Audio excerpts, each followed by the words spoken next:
वॾो माण्हू इंसाफ़ न कराए नारो चाहे थो, नंढो माण्हू पैसा लंदन खणी न वेंदो ऐं नईं लंदन में फ्लैट वठंदो। वज़ीर आज़म इमरान ख़ान चयो आहे त हारियुनि जो आवाज़ु केरु नथो ॿुधे। शुगर मिल्स वारा बि कटौती करे हारियुनि जो हक़ मारनि था। हारियुनि खे फसल जी पूरी क़ीमत ॾियण जी कोशिशि करे रहिया आहियूं। असां अञा ताईं मुंहं जो दड़ो वारे दौर जी प्रैक्टिस ते हलूं पिया। ज़रई पैदावार लाइ जदीद टेक्नोलॉजीअ मां फ़ाइदो वठणो पवंदो। वफ़ाक़ी हुकूमत महांगाई सटियल आवाम ते हिकु भेरो ॿीहर बिजली बम किराए छॾियो। फी यूनिट ₹1.68 महांगो। वफ़ाक़ी काबीना सर्कुलेशन समरी ज़रिए बिजली अघनि में वाध बाबति तवानाईअ वारे वज़ारत जे उमाणियल समरीअ जी मंज़ूरी ॾेई छॾी। महांगाईअ जी आड़ में सड़ंदड़ आवाम मथां बिजलीअ खां पोइ पेट्रोल बम किराइण जूं बि तयारियूं। अॼु खां तेल अघनि में ₹10 जी वाध जो इम्कान। ओघरा हिकु भेरो ॿीहर पेट्रोल ₹5.90 फ़ी लीटर महांगो करण जी सिफ़ारिश करे छॾी। डीज़ल जे फ़ी लीटर क़ीमत में ₹9.75 वाध जी तजवीज़। क़ीमतुनि में वाध जी हतमी मंज़ूरी वज़ीर आज़म ॾींदो। तवानाईअ वारे वफ़ाक़ी वज़ीर हमाद अज़हर बिजली महांगी थियण जो ज़िम्मेवार अॻूणियुनि हुकूमतुनि पारां कयल मुआहिदनि खे क़रार ॾेई छॾियो। इस्लामाबाद में प्रेस कॉन्फ्रेंस कंदे हमाद अज़हर चयो आहे त नेपरा जो चवण ते फी यूनिट जे अघ में ₹1.68 वाध कई आहे। नेपरा बिजली अघ वधाइण जी सिफ़ारिश कई हुई। CCI मां डिघे मुदे वारो मुआहिदो मंज़ूर करे वरितो आहे। हाणे वज़ीर या सेक्रेटरी बिजली घर न लॻाइण जो फ़ैसिलो न थींदो। नून लीग ऐं पीपल्स पार्टी बिजली तोड़े तेल अघनि में वाध खे मिनी बजट करार ॾींदे रद्द करे छॾियो। नून लीग सदर शहबाज़ शरीफ़ चयो आहे त साबित थी वियो त हुकूमत बजट जे नाले ते अवाम खे धोखो ॾिनो। तहरीक इंसाफ़ जी हुकूमत हूंदी त मुइशत न हलंदी। मौजूदा हुकूमत हलंदी त ग़रीब खे मानी रोज़गार न मिलंदो ऐं कारोबार बि बंदि थी वेंदो। पीपल्स पार्टी सेनेटर शीर रहमान चयो आहे त 3 सालनि जे दौरान बिजली अघनि में 40% इज़ाफ़ो थियो ऐं तेल अघनि में ₹30 इज़ाफ़ो कयो वियो। अवाम तबाही सरकार मां तंग थी वियो आहे। महांगाईअ जो तूफ़ान तेज़ थी वियो। यूटिलिटी स्टोर्स ते बि आम वापे जे शयुनि जा अघ चोट चढ़ी विया। मुख़्तलिफ़ ब्रांड जे घीअ जी किलोग्राम ते 15 खां 49 रुपया वाध। खाजरो तेल 14 रुपयनि खां ₹110 फ़ी लीटर महांगो थी वियो।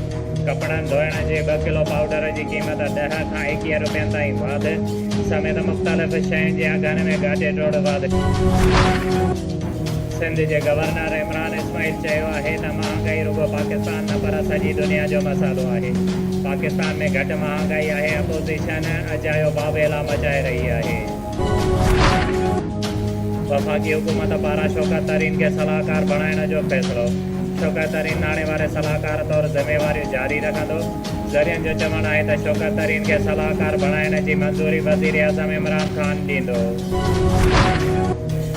मोरो में पाकिस्तान वेटनरी मेडिकल एसोसिएशन पारां पोल्ट्री विंग जे कमीशन पास वेटनरी डॉक्टरनि खे अपर ऑर्डर न मिलण ख़िलाफ़ डॉक्टर जावेद अहमद सूमरो, डॉक्टर हबीबुल्ला खोसो, डॉक्टर सलीम सूमरो, डॉक्टर अमीर बख्श सोहू, doctor Tamizuddin उमरानी, doctor Shahryar लिगारी, doctor Rashid लिगारी ऐं ॿियनि जी अॻुवाणीअ में मोरो प्रेस क्लब आॾो एहतिजाजी मुज़ाहिरो कयो वियो।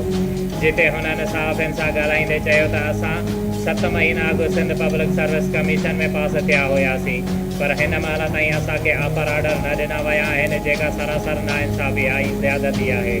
हुननि चयो त असां वेटनरी डॉक्टर 7 महीननि खां एहतिजाज कंदा पिया अचूं, पर सिंध हुकूमत ऐं लाइव स्टॉक खाते जी मथे जी जूं बि कान थी सघे। हुननि चयो आहे त असां मेरिट जे बुनियाद ते पंहिंजी महिनत सां अॻिते वधिया आहियूं, पर असांखे मायूस कयो पियो वञे।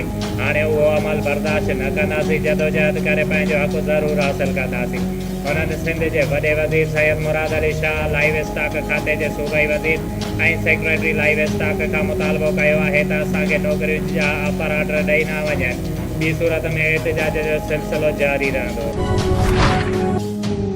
मोरो में शहरी अमन कमेटीअ पारां government boys middle school Syed Karam Ali Shah ऐं government primary school Syed Ahmed Shah जो मरमती कमु न थियण ऐं शागिर्दनि जी तालीम मुतासिर थियण ख़िलाफ़ मोरो प्रेस क्लब आॾो बुख हड़ताल कई वई, जंहिंमें मुख़्तलिफ़ सियासी समाजी अमले, अदबी तंज़ीम जे अॻुवाननि, कारकुननि, शहरी उस्तादनि, वालिदैन, शागिर्दनि वॾे तइदाद में शिरकत कई, जंहिंजी अॻुवाणी ख़ादिम हुसैन खोसो, बरकत अली चना, असलाम अमीन आरई, बदरुद्दीन मेमण अज़ीज़, चांडियो नज़ीर अहमद सोलंगी, सिकंदर अली कोराई, डॉक्टर मुमताज़ अली मेमण, अब्दुल रज़ाक आरई, शाह नवाज़ भट्टी, शाह मोहम्मद कोराई, मकबूल अहमद कलोड़ो, इरशाद कलोड़ो, मोहम्मद ज़मान खोसो, कमाल खान मलक, अलादाद ऐं ॿिया करे रहिया हुआ।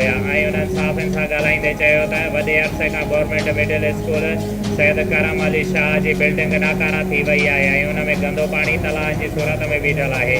स्कूलनि जूं दर दरियूं मुकमल टुटी पयूं आहिनि, पर हुन स्कूल खे तवजा न ॾिनी वई आहे, जंहिं करे स्कूल जी अहिड़ी सूरत हाल थी वई आहे। हाणे हुन स्कूल जा शागिर्द दरबदर थी विया आहिनि, तालीम जहिड़े ज़ेवर खां महरूम थी विया आहिनि। हुन खां अलावा primary school Syed Ahmed Shah ji building जो तामीराती कमु काफ़ी अरसे खां बंदि पियल आहे। ठेकेदार अध में कमु छॾे गुम थी वियो आहे, जंहिं करे स्कूल जे शागिर्दनि जी तालीम बि मुतासिर थी वई आहे। नवाबशाह जे इलाइक़े ताज कॉलोनीअ जे रहवासी नौजवान भाइरनि हिम्मत अली लुंड, ज़मीर हुसैन, आज़ाद हुसैन, इख़लाक़ हुसैन, दिलबर हुसैन ऐं ॿियनि बी सेक्शन पुलिस पारां पीओ खे मुबैना तौर गिरफ़्तार करे गुम करण वारे अमल ख़िलाफ़ नवाबशाह प्रेस क्लब ॿाहिरां एहतिजाजी मुज़ाहिरो कंदे दाहींदे चयो आहे त 20 ॾींहं अॻु टंडो आदम जे ॻोठ लोंग खान लाशारीअ में ज़ाल मुड़ुस इरशाद अली लुंड ऐं मिसमात पोपरीअ खे प्यार जे परणे तां क़तल कयो वियो हो, जॾहिं त नौजवान जे माइटनि पारां असांजे माण्हुनि मीर मोहम्मद ऐं अब्बास लुंड ख़िलाफ़ रोशन लुंड ऐं इरफान लुंड जी फरियाद ते सांगड़ थाणे ते क़तल जो कूड़ो केस दाख़िल करायो, जेकी ज़मानत लाइ असांजे वालिद मोहम्मद आज़म लुंड खे साण करे वञी रहिया हुया। त सांगड़ पुलिस असांजे वालिद मोहम्मद आज़म ऐं माइट मीर मोहम्मद खे गिरफ़्तार करण बैदि असांजे वालिद खे बी सेक्शन पुलिस हवाले कयो, जेका हिन वक़्तु असांजे वालिद जी गिरफ़्तारी ज़ाहिर नथी करे। हुननि चयो आहे त असांजे वालिद जी उमिरि 70 साल खां मथे आहे, जेको शुगर जो मरीज़ आहे, जंहिं वटि दवाऊं बि खाइण लाइ न आहिनि, जॾहिं त हिन वक़्तु असां तमामु परेशान आहियूं। हुननि चयो त मुंहिंजे वालिद जो हिन केस सां को बि वास्तो न आहे, जॾहिं त पुलिस बिला जवाज़ असांजे पीरसन वालिद खे गिरफ़्तार करे गुम करे छॾियो आहे, जेको असां ग़रीबनि सां ज़ुल्म आहे। हुननि चयो त जेकर असांजे वालिद खे कुझु बि थियो त हुनजी ज़िम्मेवार बी सेक्शन पुलिस हूंदी। हुननि DIG SSP शहीद बेनज़ीराबाद खां मुतालबो कयो आहे त असांजे वालिद खे आज़ादु कराए असां सां इंसाफ़ कयो वञे। कीमियाई भाण जे आलमी दिहाड़े जे मौक़े ते FFC पारां सोशल वेलफेयर खाते जे तावन सां हिकु आगाही सेमिनार नवाबशाह में मुनक़िद कयो वियो, जंहिंमें deputy director social welfare Shaheed Benazirabad Abdul Rehman Khaskheli, FFC जे रीजनल हेड कदीर अहमद, शहज़ाद अनवर भट्ट, उमेर इस्लाम ऐं ॿियनि शिरकत कई।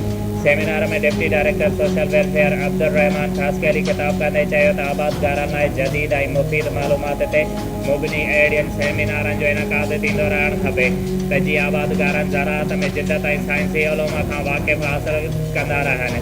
उन मौक़े ते FFC नवाबशाह जे रीजनल हेड कदीर अहमद फसल में कीमियाई भाण जे इस्तेमाल जी अहमियत बाबति आगाही ॾिनी ऐं ॿुधायो त दुनिया जे 50% फसल जी पैदावार कीमियाई भाण जे इस्तेमाल सां ई मुमकिन थिए थी, जॾहिं त वधंदड़ आबादीअ खे आॾो रखंदे कीमियाई भाणनि जी मुतवाज़िन इस्तेमाल सां 30 एकड़ जे तनाज़ सां पैदावार में इज़ाफ़ो आणणु वक़्त जी अहम ज़रूरत बणिजी चुको आहे।